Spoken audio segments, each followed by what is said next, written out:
Hi there, I'm Coach Craig Kenneth, and in today's video I'm going to be talking to you about how to make your ex miss you. So, in this video, I'm going to explain what you need to do to make your ex miss you. And I'm going to start off by explaining why most relationships fail. Now, you're going to see that there's a direct correlation as to why relationships fail and getting your ex to miss you. So I have an email that I want to start off with, and then after that I'm going to get into 7 ways you can make your ex miss you. So let me start off by talking to you about why relationships fail. The biggest reason, the most common reason that relationships fail is because of anxiety. When we're in a relationship and we feel disconnected from our partner, it causes us to feel anxiety.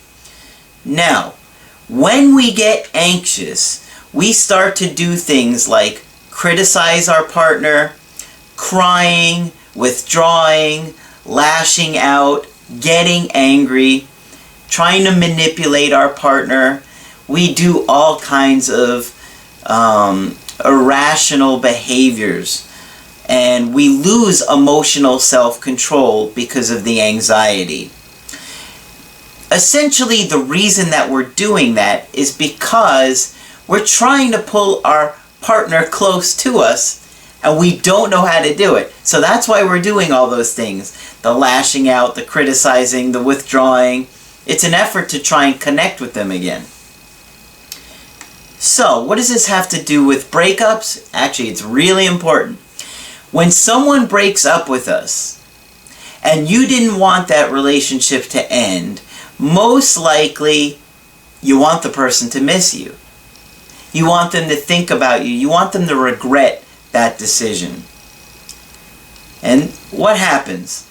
As we're sitting there, we start to have anxiety. We start to have thoughts that make our anxiety even worse.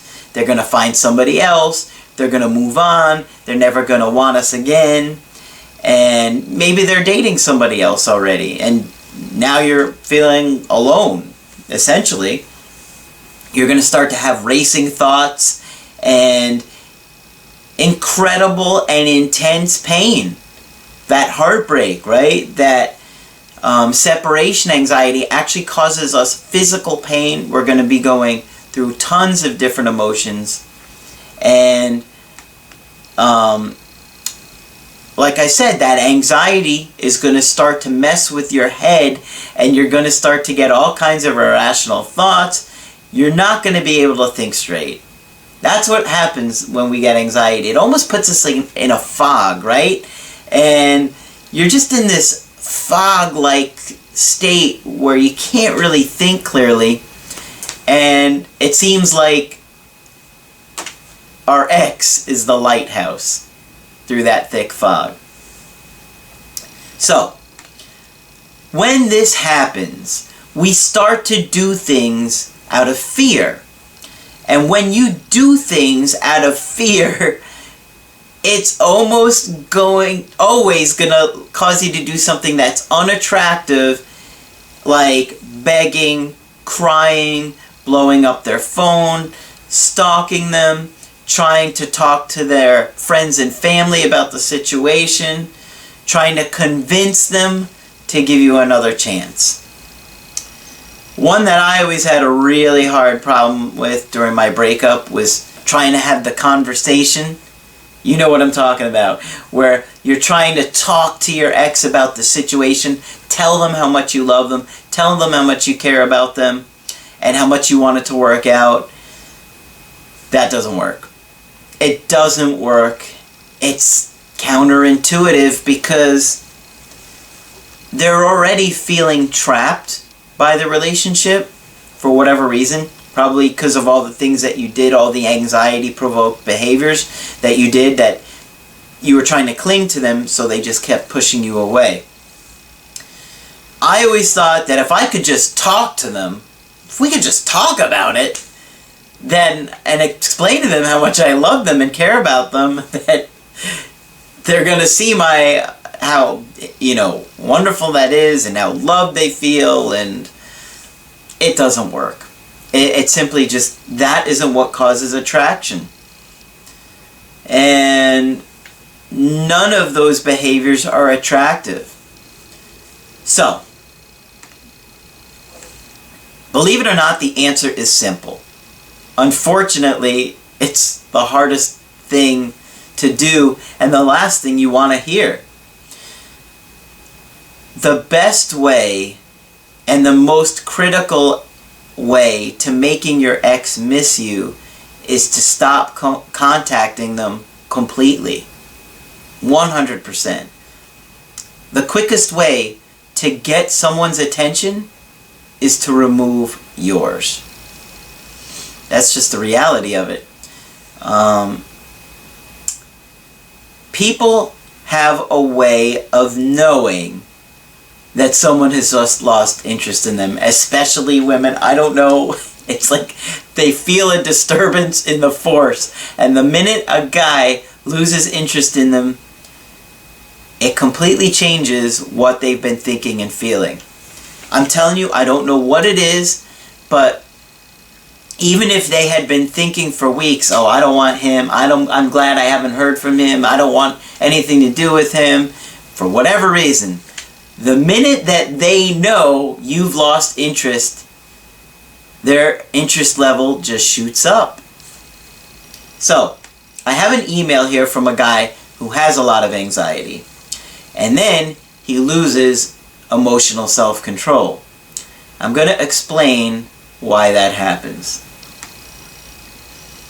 So he says, "Hi Craig, so I really need your help.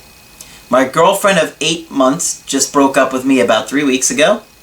When she broke up with me, I begged her to give me another chance. I lost complete control of myself.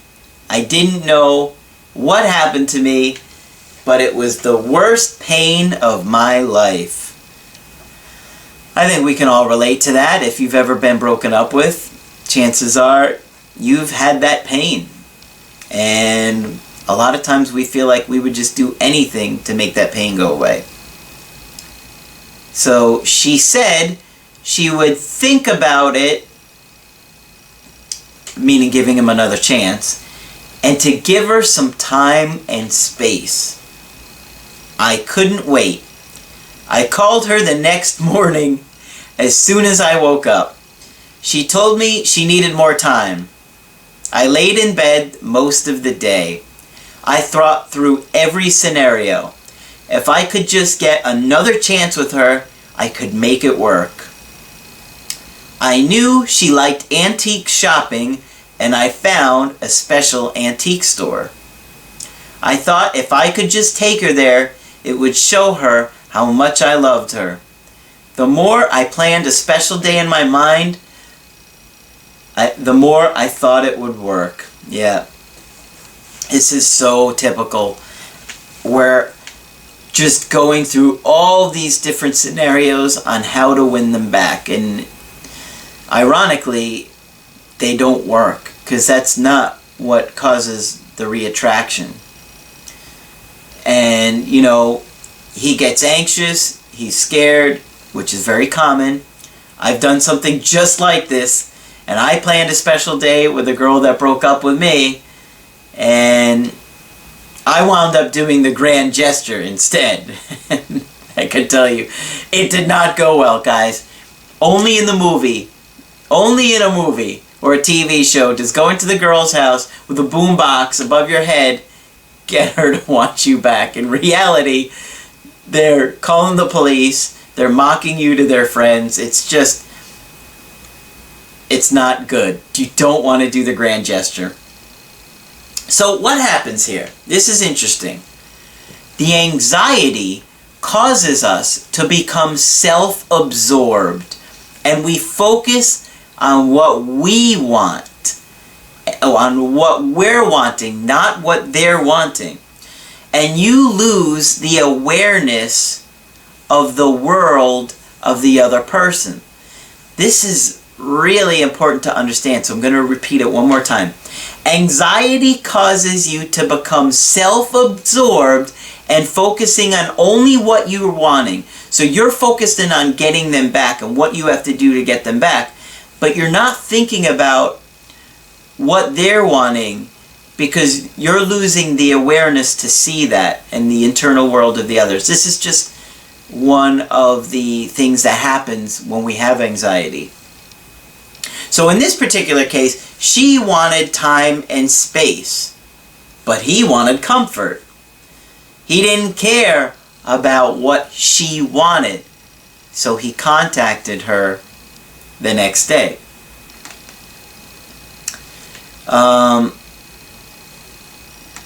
The other thing that I want you to understand is with anxiety and becoming self-absorbed, focusing on yourself, not caring about the other person's internal world, you also lose the ability to hear other people's needs. You lose empathy. At this point, they've just become an object for you, that object of your love, and you're trying to get that object of your love back.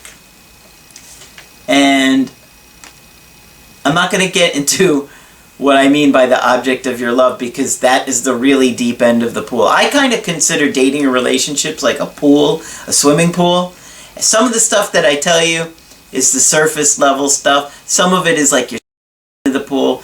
Some of the stuff that I talk about with like the attachment theories is like getting into like the shallow end of the pool. But when I start talking about objects and object relations, we're talking the deep end of the pool. We're talking about Freudian type stuff here. And, you know, if you don't know this about me, I am a psychotherapist. I've been doing it since 2002. So I know what I'm talking about. So I'm not going to get too much into this video. Just understand that the anxiety is causing you to do a lot of irrational things, like hear the other person, what they need, and you're losing empathy for them. You're losing that empathy of, you know, sitting back and being able to say, you know what, wow, she really needs some time and space, I better give it to her. No, that isn't what happened when we're anxious and we're overwhelmed. So let me go on. There's a little bit more to the email. He says, I waited until almost 6 o'clock. Almost 6 o'clock. That tells you something right there. It tells me something. And I stopped by her house and I told her my plans for her special day. Dude, I am sorry you're going through this. Believe me, I have been there, and I know your mind is just racking up a million different scenarios on how to get that object of your love back. It's not going to be the way to get her back. You can see how much pain this guy's in. His separation anxiety is so bad, he's literally counting the time on the clock. That's, you know, like I said, he said almost 6 o'clock. I waited until almost 6 o'clock. Like he's so anxious that he's sitting there thinking, had he waited those extra few minutes, you know, till 6 o'clock, maybe it would have worked. I have to wait until 6 o'clock. If I wait until then, it's going to, you know, be better because I've waited longer. So those minutes for him feel like an eternity, but the minutes for her just feel like seconds. It's the opposite. You see how that works?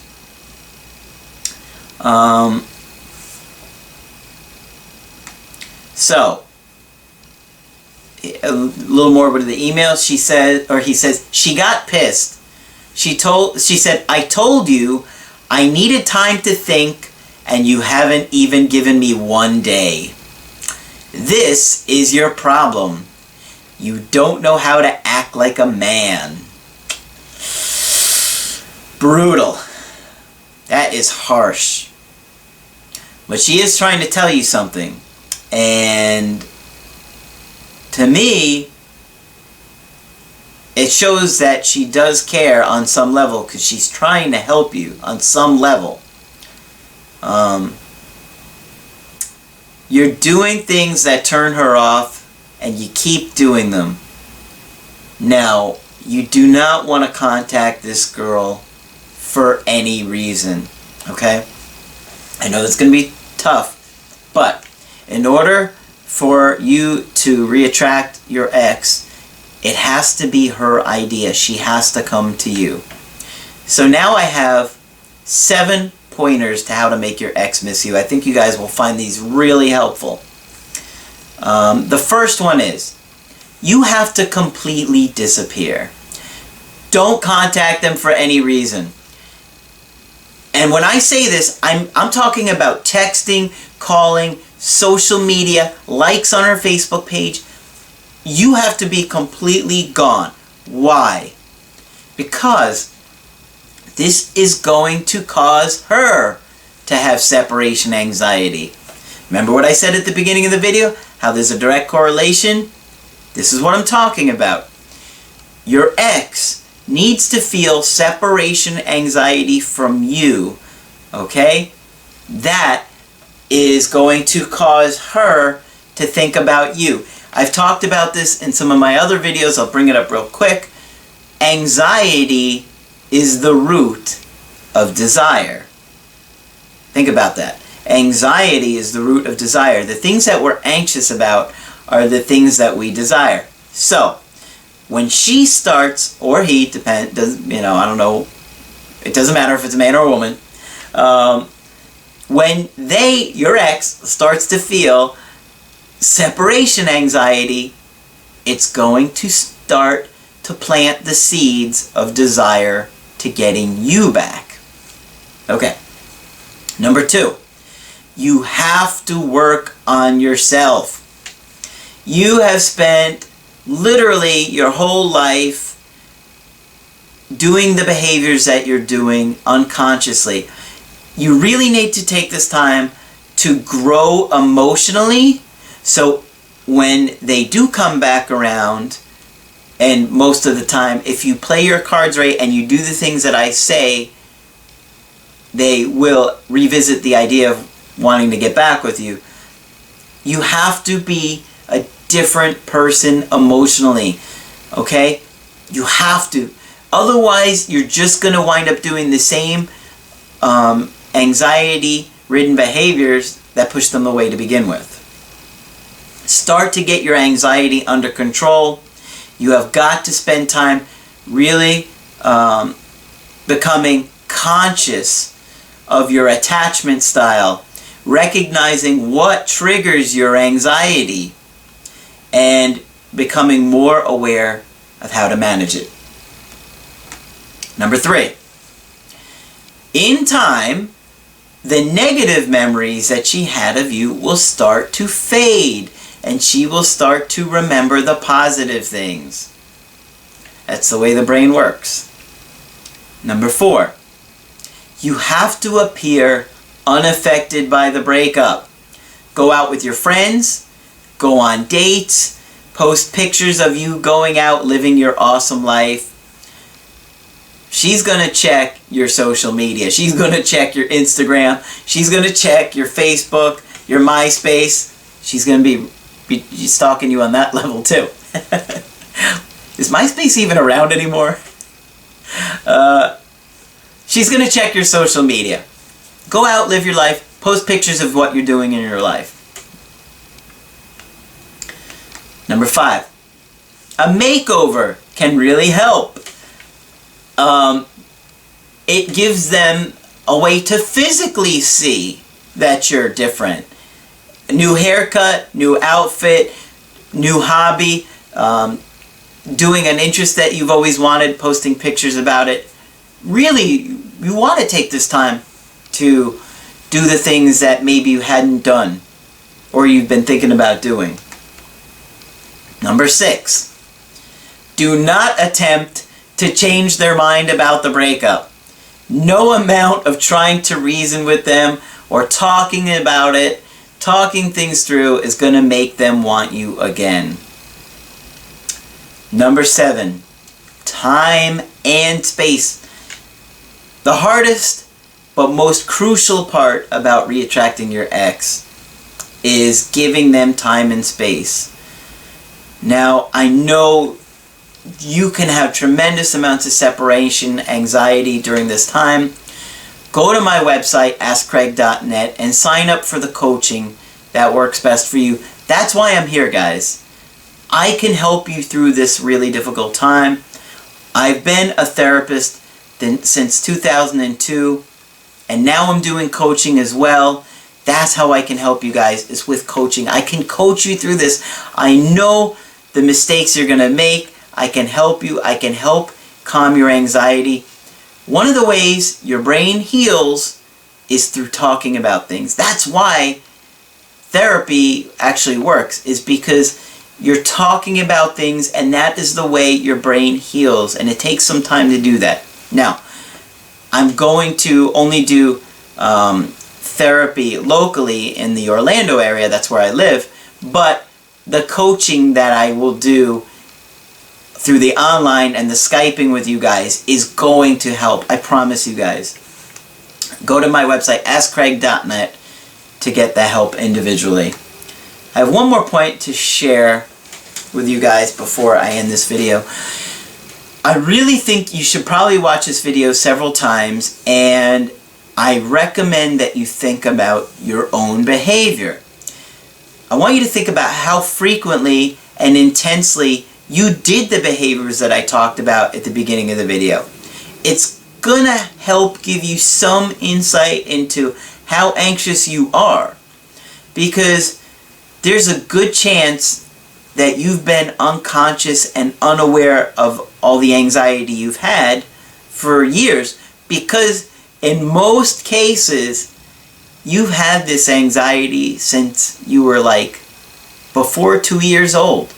Believe it or not, that's when we form the attachment style with our caregivers, is in the first 2 years of our life. So, if you liked my video, put a like on there, share your comments below. I do try and get to all the comments and reply to you guys. And when you want my help personally, go to my website, askcraig.net, sign up for the coaching option that works best for you, and be sure to subscribe to my channel. I post videos Monday through Friday. That's it for this video. I'm Coach Craig Kenneth, and I will talk with you soon.